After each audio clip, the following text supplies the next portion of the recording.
Chapter 21. The defeat of Arad.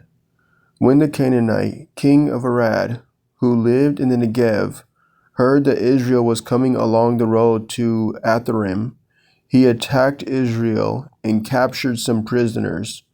So Israel made a vow to the Lord, "If you will deliver this people into our hands, we will devote their cities to destruction." And the Lord heard Israel's plea and delivered up the Canaanites.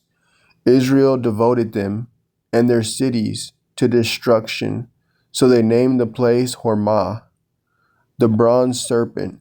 Then they set out from Mount Hor along the route to the Red Sea, in order to bypass the land of Edom. But the people grew impatient on the journey and spoke against God and against Moses. "Why have you led us up out of Egypt to die in the wilderness? There is no bread or water, and we detest this wretched food."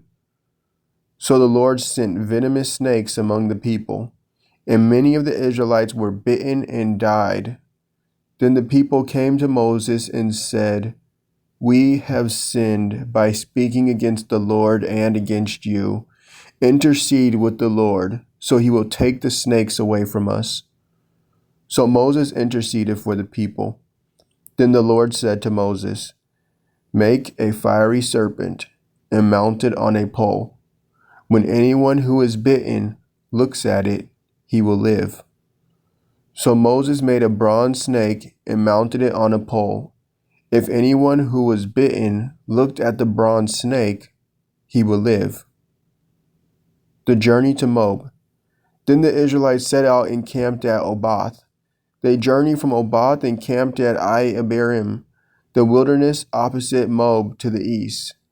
From there they set out and camped in the valley of Zered. From there they moved on and camped on the other side of the Arnon, in the wilderness that extends in the Amorite territory. Now the Arnon is the border between the Moabites and the Amorites.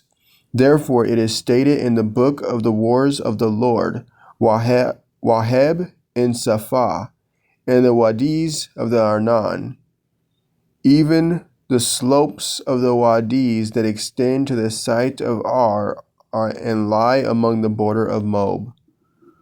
From there they went on to Beer, the well where the Lord said to Moses, "Gather the people so that I may give them water."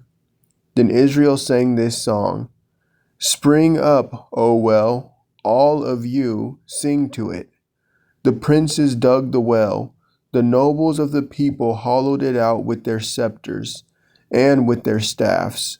From the wilderness the Israelites went on to Mattanah, and from Mattanah to Nahaliel, and from Nahaliel to Bamoth, and from Bamoth to the valley in Moab, where the top of Pisgah overlooks the wasteland. The defeat of Sihon. Then Israel sent messengers to Sihon, king of the Amorites, saying, "Let us pass through your land. We will not cut through any field or vineyard, or drink water from any well. We will stay on the king's highway until we have passed through your territory." But Sihon would not let Israel pass through his territory. Instead, he gathered his whole army and went out to confront Israel in the wilderness.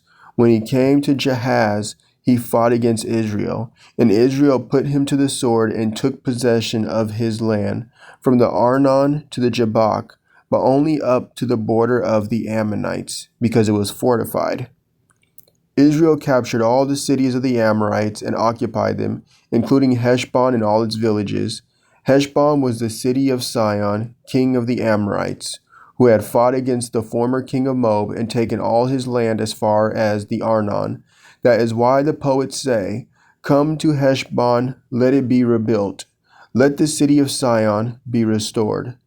For a fire went out from Heshbon, a blaze from the city of Sihon.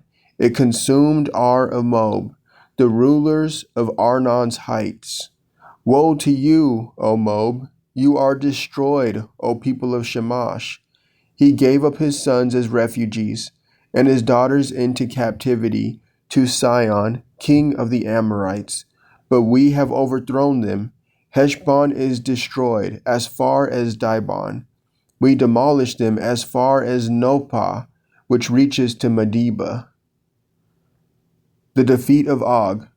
So Israel lived in the land of the Amorites. After Moses had sent spies to Jazer, Israel captured its villages and drove out the Amorites who were there. Then they turned and went up the road to Bashan, and Og, king of Bashan, and his whole army came out to meet them in the battle at Edrei. But the Lord said to Moses, "Do not fear him, for I have delivered him into your hand, along with all his people and his land. Do to him as you did to Sihon, king of the Amorites, who lived in Heshbon." So they struck down Og, along with his sons and his whole army, until no remnant was left, and they took possession of his land.